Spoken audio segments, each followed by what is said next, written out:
탈무드에 이런 이야기가 있다고 합니다. 거짓말을 하고도 칭찬을 받는 경우. 참고로 성경이 아니라 탈무드의 탈무드 여러분들. 이런 경우가 두 가지가 허용이 되는데, 만일 어떤 사람이 물건을 산 다음에 물어보기를 이 물건 새로 샀는데 당신 보기에는 어떻소? 하고 묻거든 어떻게 해야 돼 여러분들? 설령 그 물건이 마음에 들지 않더라도 좋은 것 같은데요 이렇게 말하는 거예요. 아시겠죠? 어떤 사람이 신발을 샀는데 신발 어때요? 좋은 것 같은데 이렇게 말하는 거예요.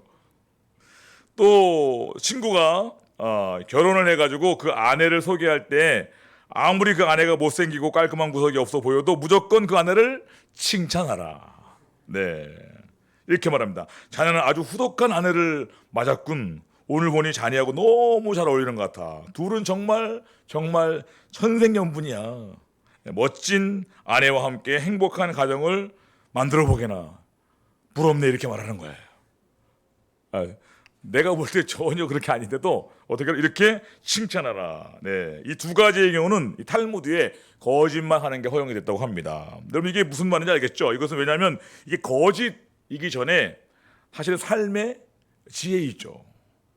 그렇죠? 네. 어떻게 하라고 결혼했는데 어떻게 하라고 그죠? 신발 샀는데 어떻게 하라고 도대체 그죠? 네, 우리가 지혜와 속임수는 다르죠. 거짓말하고 다르죠. 중요한 건 이런 지혜가 사람들 간의 어떤 평화와 연합을 가져다 줍니다. 반대로 너무 고지고대로 그렇게 나는 사실대로 다 말해야 돼. 네, 이런 걸 핑계로 해서 사람들 간에 그렇죠? 이렇게 막 그 갈등과 다툼을 일으키는 경우도 종종 있는데 그가 지혜롭지 못한 거예요. 그렇죠? 예. 우리가 화목과 연합을 이루는 지혜로운 사람이 돼야 되겠다. 그렇죠? 예. 예를 들면 여러분들 저는 우리 사모님이 맛있는 거 무조건 맛있어요. 무조건 맛있다. 요새는 물어보지도 않아요. 맛있으니까 그렇죠? 예. 저는 이미 결혼하는 순간에 제 입맛을 십자가에 못 박았어요. 주는 대로 먹는다. 그렇죠? 주는 대로 먹는다. 그러니까 여러분들 우리 자매님들은 결혼할 때 우리 저희 기도 많이 하셔야 돼요. 청년들 우리 학생들도 해서 자기 입맛을 십자가에 못 박은 사람을 만나시도록. 그게 안 될 것 같으면 여러분들 남편의 반응에 좌우되지 않는 믿음을 달라고 기도하시든지. 그 중에 하나예요, 여러분들. 우리가 정말 지혜가 필요해요, 여러분들. 사람들에게 너무 자기 기준, 그 기준이 안 맞거든, 엄밀히 말하면. 그렇죠? 근데 그 너무 자기 기준과 그런 것들 그렇게 내세워가면 서로 피곤해. 그건 똑똑한 게 아니에요. 그건 어리석은 거예요, 어리석은 거. 그 좀 눈치도 없나 봐. 지나갈 때 사람들이 어떻게 생각하는지 보셔야 돼요, 여러분들. 자, 오늘 우리가 이제 지혜에 대한 거를 좀 생각했는데, 우리가 그동안 이제 우리 22장까지 21장까지 했죠. 우리가 이제 12지파에 대한 가나안 땅 분배가 모두 끝났고, 이제 하나님께서 이제 이어서 이 가나안 땅을 단순히 사람이 다스리는 땅이 아니라 하나님이 통치하는 땅으로 만들기 위한 두 가지 조건이 있죠. 뭡니까? 하나님의 은총과 하나님의 공의의 말씀이 다스리는 나라가 되게 하기 위해서 그 장치를 만들었죠. 무엇입니까, 여러분들? 네, 도피성을 통해서 이스라엘 온 전역에 6개 성을 누구든지 고의로 할인하지 않고 피할 수 있도록 도망갈 수 있는, 그렇죠? 그런 하나님의 은혜가 있는 곳을 만들었고, 동시에 지난주는 뭐죠? 레위지파. 그죠? 하나님 말씀대로 지켜지는 이 나라를 만들기 위해서 이 레위 지파들을 원래는 저주였지만 그들을 선교사로 파송해서 48개 성읍으로 파송했어요. 이제 곳곳에 흩어진 레위 지파를 통해서 하나님의 말씀과 공의와 은혜가 다스려지는 그런 나라가 되기를 하나님이 꿈꾸고 파송하신 거예요. 그렇죠? 예. 이렇게 되면 이제 지금껏 이스라엘을 이끌어왔던 여호수아의 역할은 끝났습니다. 실제로 여호수아는 이제 다음 주에 볼 23장과 24장 보시면 23장에서 유언, 그리고 조금 더 이어진다 24장에 죽어버려요. 끝났어요. 할 일 다 했잖아요. 그런데 오늘 본문을 보시면 이게 지금 가나안 정복의 이야기, 땅 분배 이야기, 그리고 도피성과 레위지파 파송 이야기와 다음 주에 볼 마지막 이제 남은 여호수아의 죽음 이야기 사이에 오늘 22장이 들어와 있습니다. 사실 이 이야기가 약간 좀 생뚱맞은 이상한 좀 약간 어떻게 보면 좀 약간 특이한 에피소드예요. 작은 오해 하나로 발생한 해프닝과 같은 이야기인데 물론 나중에 또 원만하게 해결됩니다. 별것도 아니에요. 그런데 자, 이 해프닝처럼 보이는 이야기를 여호수아서에서 여호수아가 자기의 마지막 유언과 죽음의 이야기를 앞두고 집어넣은 의도가 있겠죠. 그렇죠. 그것이 뭘까요, 여러분들? 결론부터 말하면 이제 앞으로 이스라엘 12지파가 분배받은 땅에 각각 흩어져 살 텐데 흩어져 사는 가운데 발생할 수 있는 여러 가지 오해와 갈등을 어떻게 원만하게 은혜롭게 해결할 것인가에 대한 모델을 오늘 보여주는 겁니다. 오늘 사실 굉장히 전쟁이 날 뻔했죠. 마지막 가장 큰 위기였는데 작은 오해 때문에 그것을 원만하게 해결합니다. 이 여호수아가 사실은 이런 것들을 예상하고 앞으로 이와 비슷한 문제가 생기면 이렇게 해결하라는 의미에서 마지막에 높아심에 그렇죠? 왜 어차피 흩어지니까 흩어질수록 가까이면 모르도 흩어질수록 어때요? 오해가 자꾸 생기잖아요. 그러니까 그런 목적으로 이렇게 보여준 아주 중요한 이렇게 그 내용이라고 볼 수가 있습니다. 모든 공동체는 따라합시다. 마지막 승리 전략, 연합. 이게 제목이에요. 마지막 승리 전략. 사실은 지키는 전략이죠. 수성 전략이죠. 자, 모든 공동체는 오해와 갈등을 겪죠. 이것은 하나님의 백성들과 예수님 믿는 우리라고 해도 다르지가 않습니다. 왜냐하면 우리가 하나님의 은혜로 죄사함 받고 구원받았지만 죄로 인해 오염된 결과로 우리의 지적인 능력이나 감정적인 능력이나 행함의 능력 면에서 큰 한계를 가지고 있습니다. 그렇죠? 우리가 잘 모르고 아직도 또 우리 감정이 내 마음대로 안 가져요. 그렇죠? 이상하게 싫으면 계속 싫어. 그리고 이렇게 해야 되는데도 실제로 행함이 안 되는 거야. 그렇죠? 이런 문제도 있어요. 또 결정적으로 우리 가운데 아직 여전히 죄의 습성과 특히 자기중심적인 습관들이 남아 있습니다. 모든 사람들이. 이것 때문에 어쩔 수 없이 성도들끼리도 크고 작은 오해가 일어날 수가 있다는 것이죠. 이걸 인정해야 합니다. 교회는 완전한 사람들이 뭘까요, 여러분들?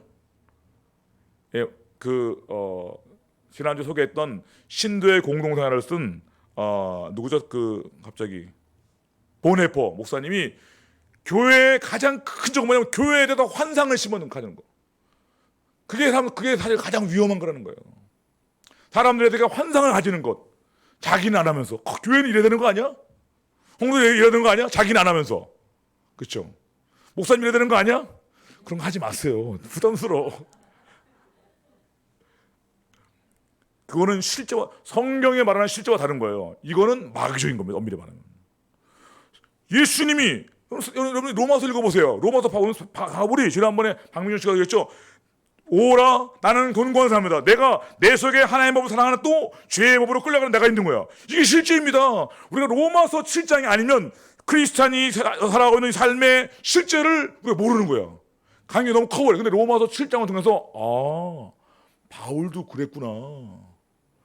우리 실제는 뭡니까? 심지어 사도 바울도 내가 하나님을 사랑하는 마음이 있는가 동시에 또한 이상하게 죄에 끌려가는 모습이 있다는 거죠. 그러면서 바울이 뭐냐면 오라 나는 곤고한 사람이로다. 이 상황에서 누가 나를 건져낼까 하면서 우리 주 예수 그리스도로 말미암아 내가 감사하다 말합니다.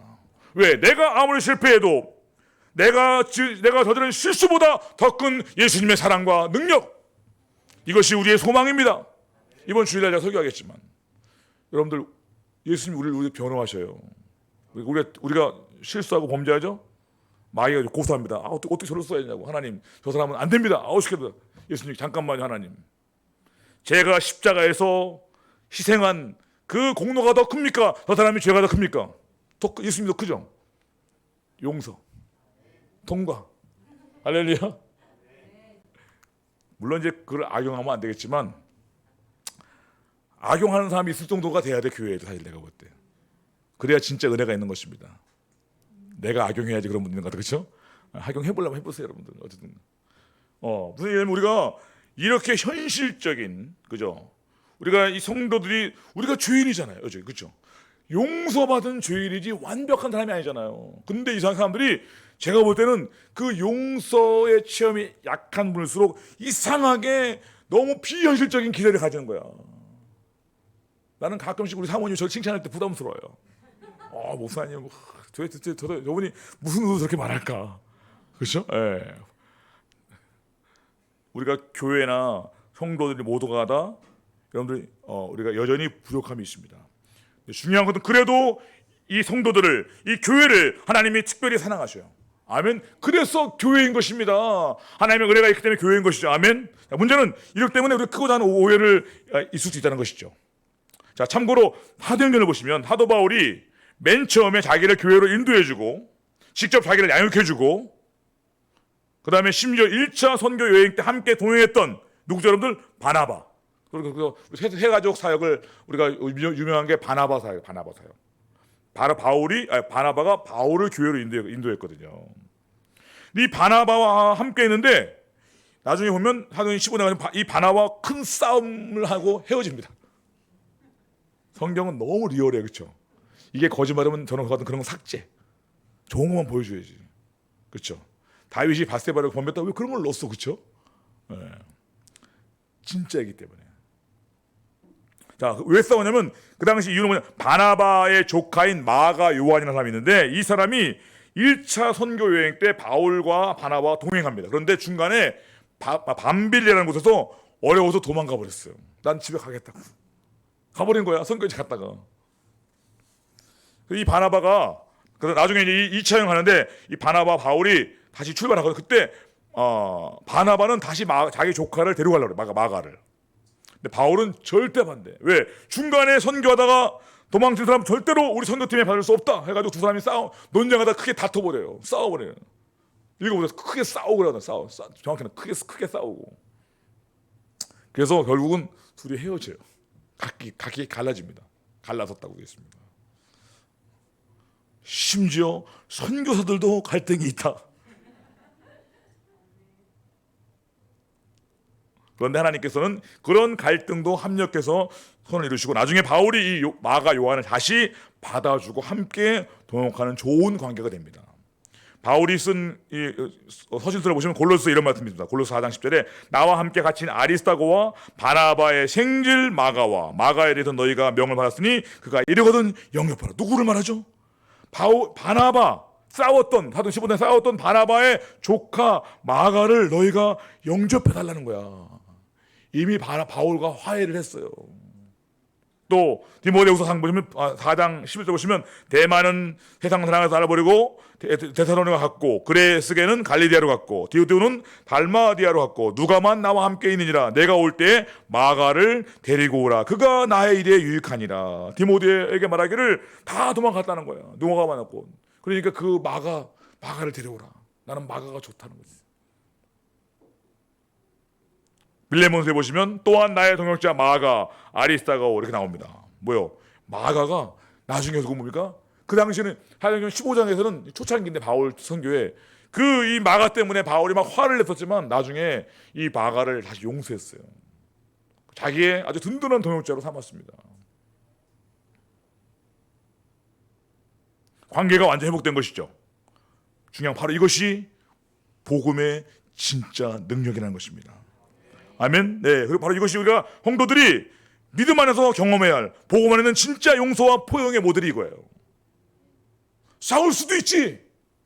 그러나 복음 안에서 다시 화해하는 것이지.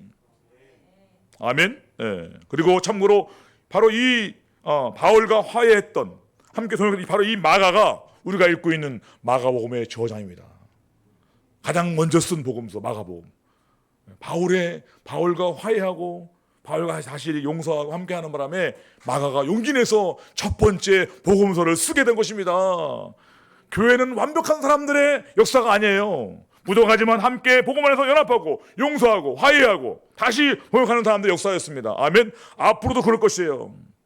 우리 교회가 다행히 완벽하지 않은 게 너무 감사한지 몰라. 너무 감사해. 그래 저도 목회를 하지. 너무 천사 같은 분만 있어 보세요 이렇게. 그죠? 예. 네. 우리 김예슬 자매 정도 한 사람만 모르겠지만 나머지는 아닌 것 다행이니까. 우리 예슬 자매 좋아야죠, 그죠? 네. 자, 중요한 건 이제 제가 토론이 좀 길었는데 이 오늘 22장이 바로 그런 이야기라는 겁니다. 네.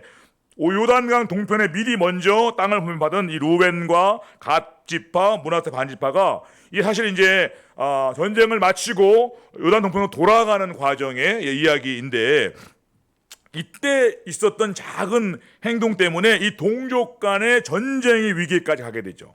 근데 다시 이들이 기쁨으로 화해한 사건을 보여주는 게 오늘 본문이에요. 그리고 바로 이것이 바로 아까 했지만 바로 오늘 이 사건의 모델이 앞으로 이스라엘 백성들이 또 우리가 어떻게 갈등을 해소할 것인가, 이것을 보여주는 좋은 모델이라는 것이죠. 아멘. 우리가 본문을 통해서 우리가 하나님의 백성으로서 하나님이 주신 여러 가지 사명들, 전도와 선교의 사명을 잘 감당하되 그 과정에서 발생할 수 있는 오해와 갈등이 있는데, 그걸 어떻게 우리가 믿음의 관점에서 잘 해결할지, 우리가 그런 영적인 원리를 깨닫게 되기를 축원하겠습니다. 따라합니다. 자신의 선한 의도만 믿지 말고 미리 공동체 리더들과 상의해야 합니다. 자, 오늘 첫 번째는 이거예요. 사실 오늘 교훈이 이겁니다. 자, 오늘 이 20장은 굉장히 좀 길긴 하지만 내용은 간단해요. 아까 얘기했지만 이제 앞에 1절부터 9절까지 보시면 가나안 정복 전쟁과 땅 무에 마치고 나서 여호수아가 이미 가나안 동편의 땅을 얻은 사람들을 보내줍니다. 루벤 지파, 갓 지파, 므낫세 반 지파이죠. 이들에게 벌써 5년 가까이 이렇게 넘게 전쟁을 했거든요. 자기 아내들과 또 자식들이 있는 그 정도 보내주죠. 그때 막 축복하고 전리품도 줘요. 문제는 그 다음에 발생했어요. 이들이 돌아가던 여정 중에 마지막 강을 건너기 직전에 요단강가에 언덕에 큰 제단을 쌓은 거예요. 왜 그런지 몰라. 나중에 알고 보니까 이 제단은 제사를 드리게 한 것이 아니라, 아까 읽었지만 또 이방신을 섬기게 한 것이 아니라 요단 동편으로 돌아가는 이 세 지파들이, 정확히 두 지파 반이죠. 이 세 지파들이 혹시라도 시간이 흘러가가지고 가나안 1세대가 다 죽고 나서, 자기들이 죽고 나서 혹시 나중에 후손들끼리, 특히 이스라엘 이 본토에 있는 사람들이 자기들 후손들을 향해서 너희는 하나님 백성이 아니야 라고 할까봐 그 동일한 이 실로에 있는 제단과 동일한 모양의 제단을 만들어서 증거로 삼고 했다는 거예요. 좋은 취지죠. 나중에 실제로 이걸 알게 되고 기뻐하고 즐거워합니다. 근데 문제는 뭐냐면, 왜 그 좋은 이야기를 미리 좀 얘기하지? 상의했으면 얼마나 좋았어. 그렇죠? 아무리 급해도 상의해서 엘리야한테 얘기하고, 그렇죠? 이스라엘 지도자가 얘기해가지고 그거 좋은 투지다. 그래, 맞지. 절대 그렇게 우리 후손들이 서로 못 알아보면 안 되지. 그래, 좋겠다. 할 수 있잖아요. 근데 그거를 성급했는지, 혹시 모르지, 딴 마음이 좀 있었는지 모르지. 근데 그것을 논의하지 않고 했다는 것입니다. 문제는 그러다 보니까 우리 읽었지만 과거 우상 숭배나 불순종 사건 때마다 이 하나님의 진노로 큰 징계를 거머했던 이 이스라엘 백성들이, 나머지 지파들이 이 루벤 지파, 갓 지파, 므낫세 지파가 쌓은 이 번제단을 보고 깜짝 놀란 거예요. 왜? 하나님의 다른 우상을 섬기려고 그런 줄 아는 것이죠. 막 자라보고 놀란 거는 소뚝 보고 놀라는 거야. 이거 큰일 났네. 또 우리 하나님께 벌 받는다. 해가지고 안 되겠다. 그들을 전멸하러 가자. 전쟁을 벌려고 한 거예요.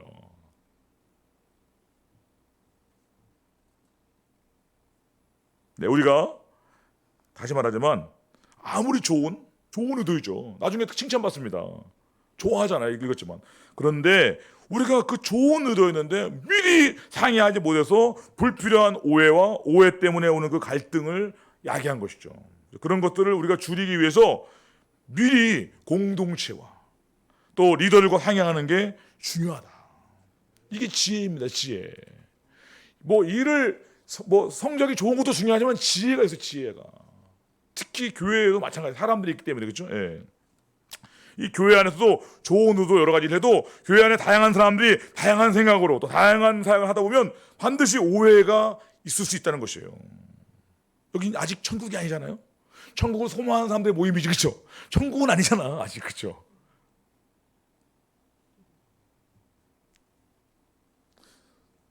따라서 우리가 정말로 순수하게 좋은 의도였다면 하나님이 나를 속하게 하신 이 공동체를 통해서 또 리더들과 상의하고 검증받는 것이 안전합니다. 그럴 때 교회의 전승의 방향과도 잘 통합이 되고, 그렇죠? 예, 또 교회의 보호와 격려를 받을 수가 있죠. 안 그러면 자칫 교회 전체 방향과 맞지 않거나, 그죠? 엇나가기도 하고. 예를 들면 여러분들 비근한 예로 여러분들 각 기관에서 뭐 각 여러 데서 사역을 많이 하는데 여러분 적어도 저한테 좀 알려주세요. 그래 이게 뭐 조정할 거 아니야, 그렇죠?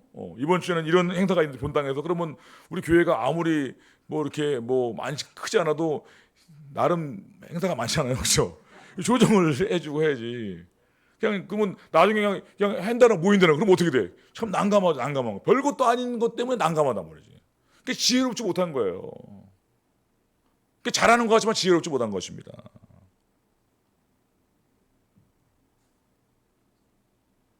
그래서 우리가 미리 상의하면 오해도 없고 본래 의도한 걸 더 잘할 수 있기 때문에 여러분들 이게 미리 하는 거죠. 제가 늘 말하지만 제가 늘 제 간증하죠. 좋은 것도 제 개인적으로 제가 목사가 되고 싶은 마음이 있었지만 그것도 내가 하고 싶은 게 해버립니까 그냥? 저는 여러 번 목사님과 항의를 했어요. 다 반대하시더라고. 그래서 안 했어. 그랬어. 나중에 제가 미국 가가지고 이제 거기도 제가 교회 나가는 출석하는 그 미국 목사님, 나는 영어를 대화를 했었어요 원래. 그분은 되게 좋아하시더라고. 미국에 제가 다니는 교회, 그 캐나다에 도우신 목사님이거든요. 그래서 그때는 뭐 제가 이미 한국을 떠나 있는 상태니까, 그렇죠. 그래서 그분이 저희 사모님한테 막 이렇게 뭐 기름으로 안수되고 그랬어요.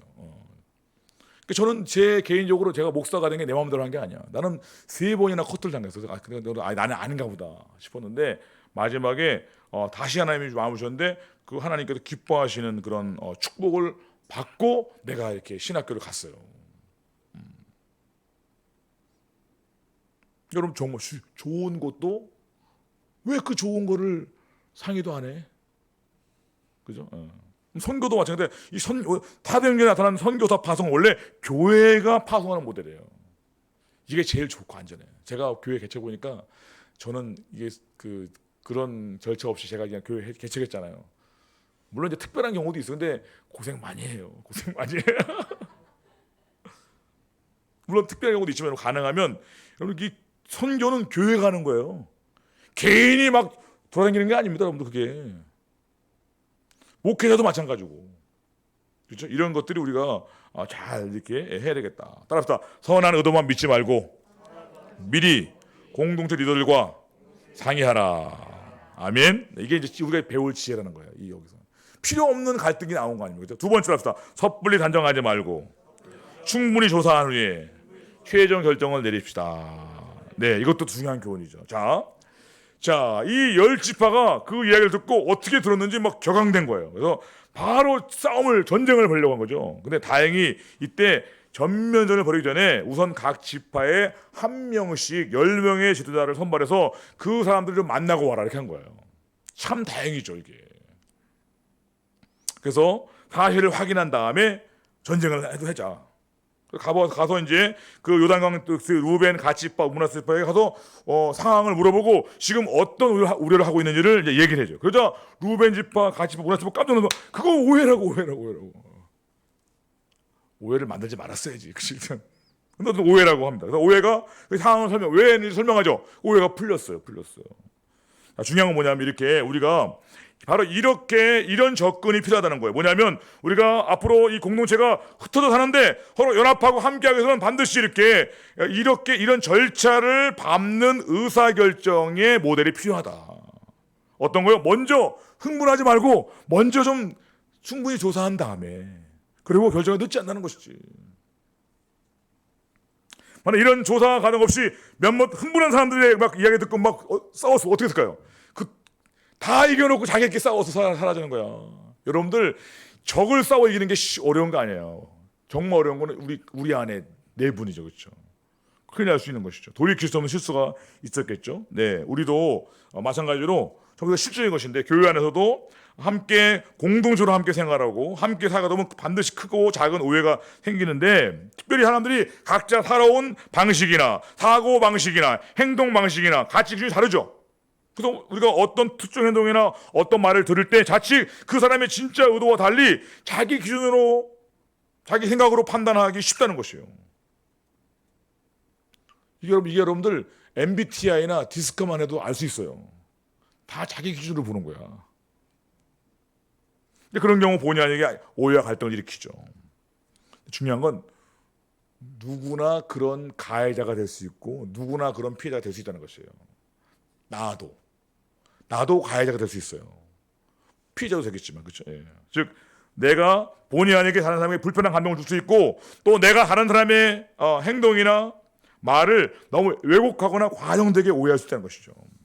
이럴 때 어떻게 하는 것입니다. 두 가지가 필요한데 첫 번째로 뭐냐, 우선 가능하면 나는 다른 사람의 오해를 사지 않도록 신중합시다. 그러라는 거예요. 나는. 아시겠죠, 여러분? 그냥 나는 뭐 내 편한 대로 내가 하던 대로 이렇게 하지 말고 다른 오해를 불러일으킬 계획이 아니라면 다른 사람들이 어떻게 생각할까, 어떻게 들을까를 고려해서 말하고 행동하라는 것이죠. 나는. 또 그리고 두 번째 뭡니까? 나는 그렇게 조심하되, 자 어때요? 다른 사람에 대해서 어떻게 돼요? 다른 사람에 대해서는 가능하면 이해하려고 하고 그렇게 하라는 거야. 아시겠죠? 나는 조심하고 다른 사람은 가능하면 이해하려고 하라는 것이지. 정이 좀 이상하다. 그러면 속단하지 말고 오늘 본문에서처럼 좀 더 자세히 상황과 의도를 알아보고 나서 결정하라는 것이죠. 아시겠죠? 이게 이제 지혜라는 거예요. 이게 이런 모델이 앞으로 계속 필요하다는 것이에요. 여러분들 마가복음 18장 보시면 형제가 범죄했을 때 처리 과정이 나오죠. 형제가 범죄했을 때 내 형제가 죄를 범하거든 가서 너와 그 사람만 상대하여 권고하라. 무슨 말이에요? 만약에 좀 갈등이 있다, 당사자에게 직접 얘기하라는, 가서 딴 데 가서 말하지 말고. 그렇죠? 이게 성경이 말하는 문제 해결 방식이에요. 아니 정말 내가 좀 오해가 있는 것 같다 풀고 가서 직접 얘기해. 이게 무슨 의미냐? 무슨 의도였냐? 좀 내가 그날 좀 기분이 나빴다 말을 하는 것이지. 그렇죠? 근데 그걸 왜 그때 괜히 막 뒤에서 이렇게 하면 안 되고. 그다음에 그러면 내가 형제를 얻을 것이 만일 듣지 않거든 한두 사람을 데리고 가서 두세 증인의 입으로 말마다 확증하게 하라. 무슨 말이에요? 그러면 내가 말을 안 듣는다. 그러면 아니라 부인하면 어때요? 그러면 일단 믿어줘야 돼. 근데 그런 일이 나만 아니라 여러 사람이 같이 얘기해. 그런 경우는 문제가 있는 그 사람한테. 그렇죠? 왜냐하면 두 사람 간에는 개인적인 싸운 감정이 있을 수 있거든. 그거 인정해야 됩니다. 안 좋게 보면 계속 안 좋게 보이더라고. 그렇죠? 그러니까 내 의견만 가지고 판단하면 안 돼요. 다른 사람이 적어도 두세 사람이 같은 게 판단하고 있는지를 봐야 돼. 그런 경우에는 다시 가서 얘기하는 거야. 이게 과정이에요. 그렇죠? 예. 그리고 나서 그것도 안 들으면 교회에서 말하라는 거죠. 교회 전체에다가. 그게 과정이에요. 중요한 건 여기서 똑같습니다. 무슨 말이냐면 나 혼자 한 번에 속단하지 말라는 것입니다. 적어도 여러 번에 걸쳐서 여러 사람들의 관점과 의견을 모아서 객관적으로 종합적으로 판단을 내리라는 것이죠. 그렇죠? 왜냐하면 우리가 교회 안에서도 아까 했지만 다양한 관점, 다양한 삶의 스타일이 있기 때문에 또 우리가 아직 예수 믿고도 어때요? 나 자신도 아직 변화되고 있잖아요. 아직 과정 중이잖아요. 그러니 뭐요? 우리가 가능하면 이해하고 또, 그죠? 그렇게 보려고 한다는 거죠. 왜냐면 내가 틀릴 수도 있으니까.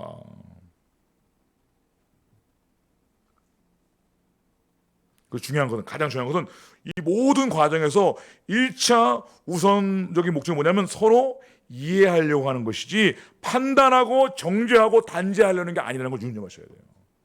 우리가 그거를 조사하고 알아보는 이유가 뭐예요? 그래 무슨 그 사람 책잡을 증거를 찾는 게 아니에요. 이해하려고. 아시겠죠? 그런 목적과 의도로 좀 더 자세히 알아보라는 것이지. 그리고 나서 결정을 늦지 않다는 것입니다. 마지막 세 번째 따라서 정말 심각한 문제가 아니면 조금 부족해도 용서하고 포용하라. 네, 그죠? 이런 얘기 마지막. 30절에 보시면 우리 본문에 보시면 이 이야기를 듣고 제사장 비느하스와 그와 함께한 회중의 제자들이 곧 이스라엘 천천의 수령들이 루벤 자손과 갓 자손과 므낫세 자손의 말을 듣고 뭐라고요? 좋게 여긴지라. 그렇죠? 33절도 그 일이 이스라엘 자손을 즐겁게 한지라. 뭐요? 그거를 좋게 생각한 거예요. 10명의 대표단이 보고 온 것을 전달받고 이들이 반응이 좋았어요.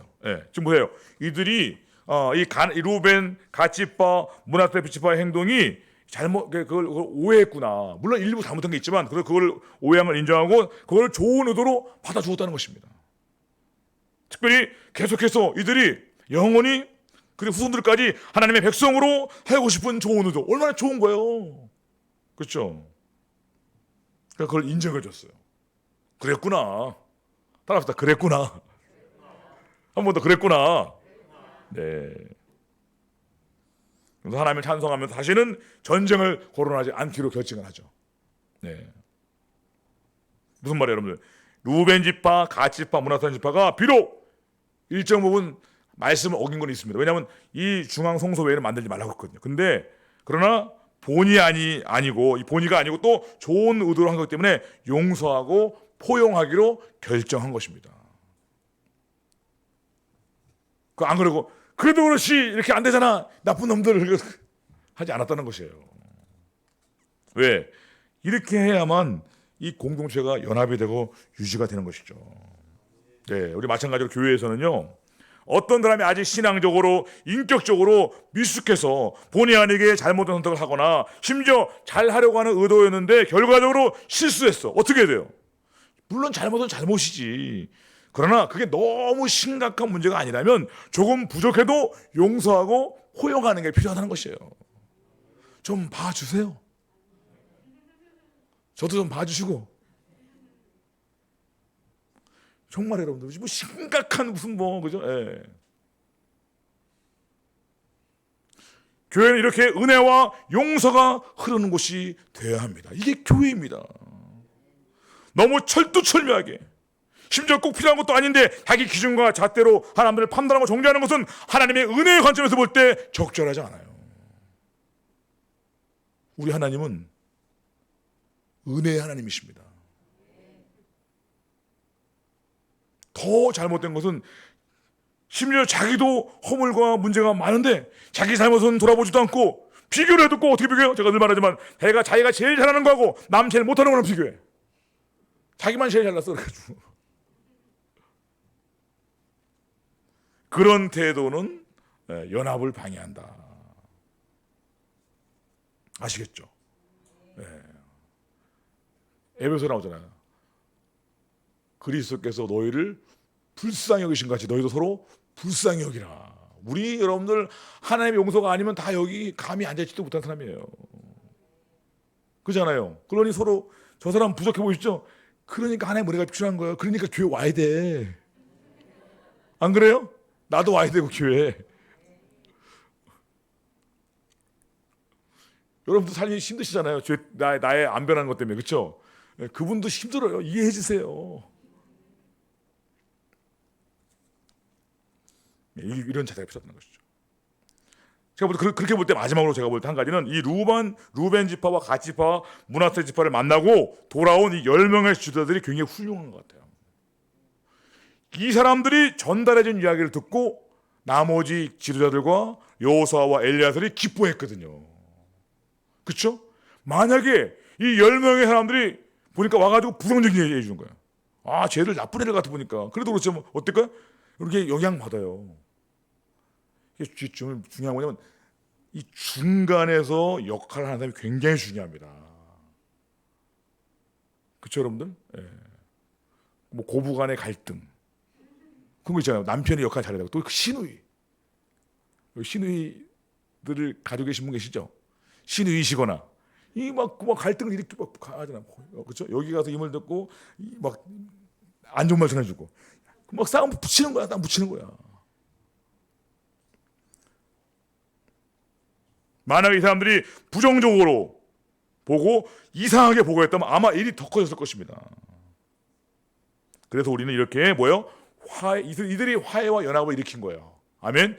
마찬가지 우리도 이렇게 화해와 연합하게 하는 사람이 되어야 하는 거죠. 아멘. 이것이 복음적 가치관입니다. 왜냐하면 예수님이 하신 일이 무엇입니까? 하나님과 사람 사이에 화목하게 하신 거 아닙니까? 중재자가 돼가지고. 아멘. 여러분 전도하시죠? 선교하시죠? 왜 하십니까? 전도와 선교가 뭡니까 여러분들? 전도가 뭔데? 선교가 뭔데? 하나님과 사람 사이를 화목게 하는 소식을 전하는 게 전도와 선교입니다. 그래서 전도자를 뭐라고요? 화목케 하는 직분이라고요. 화목케 하는 직분이라고. 적어도 전도하는 사람들은 싸움 붙이면 안 되는 거예요. 그래서 그 여러분들 마태복음 보시면 화평케 하는 자는 복이 있는 저가 하나님의 아들이라 일컬음을 받을 것이죠. 화평하게 연합하게 만드는 사람들이 하나님의 아들이라는 일컬음을 받는데 왜? 그것이 바로 이 땅에 오신 하나님의 아들 예수 그리스도가 자기 생명을 걸고 한 일이기 때문에 그래요. 하나님과 사람 사이를 화목게 하는 것. 아멘. 그래서 이런 사람들이 하나님의 아들이라는 일컬음을 만드는 것이에요.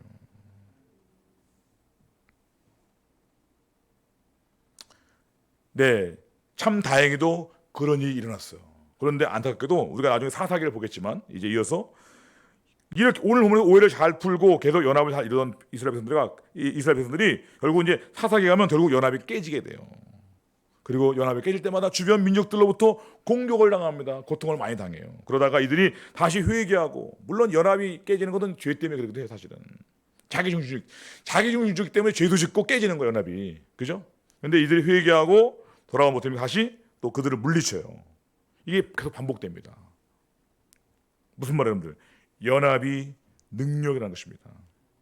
아멘. 이 메시지를 전달하기 위해서 여호수아가 마지막에 어떻게 보면 굉장히 사소한 것처럼 보이지만 자기의 유언과 죽음 기사 앞에 이거를 집어넣게 한 것이에요. 이게 중요한 것이에요. 왜냐하면 여호수아가 볼 때 지금까지 이뤄낸 승리도 중요하지만 이 승리를 유지하기 위해서 필요한 것은 어떤 분 전쟁하는 능력보다 연합하는 능력이 아니겠는가 하는 그런 필요성을 가지고 이런 이야기를 집어넣은 것 같습니다. 네, 우리도 그렇게 볼 때, 네, 우리가 부족함이 많기 때문에 이 연합하고 용서하고 포용하는 게 너무너무 필요해요. 여러분들 거기에 힘쓰는 여러분들에게 축원하겠습니다. 여러분들이 좀 나서주시기 바랍니다. 여러분의 역할이 중요한 거예요. 이 중재자의 역할이 너무 중요해요. 다시 한번 정리한다면, 그래서 우리가 아무리 좋은 일도 자기의 선한 의도만 믿지 말고 미리 공동체 리더와 상의하시기 바랍니다. 또 어떤 일, 어떤 상황, 어떤 사람도 섣불리 판단하거나 하지 말고 충분히 조사한 후에 결정하라. 그리고 마지막으로 정말 심각한 문제가 아니면 조금 부족해도 서로 용서하고 포용하는 그런 교회가 되었으면 좋겠습니다.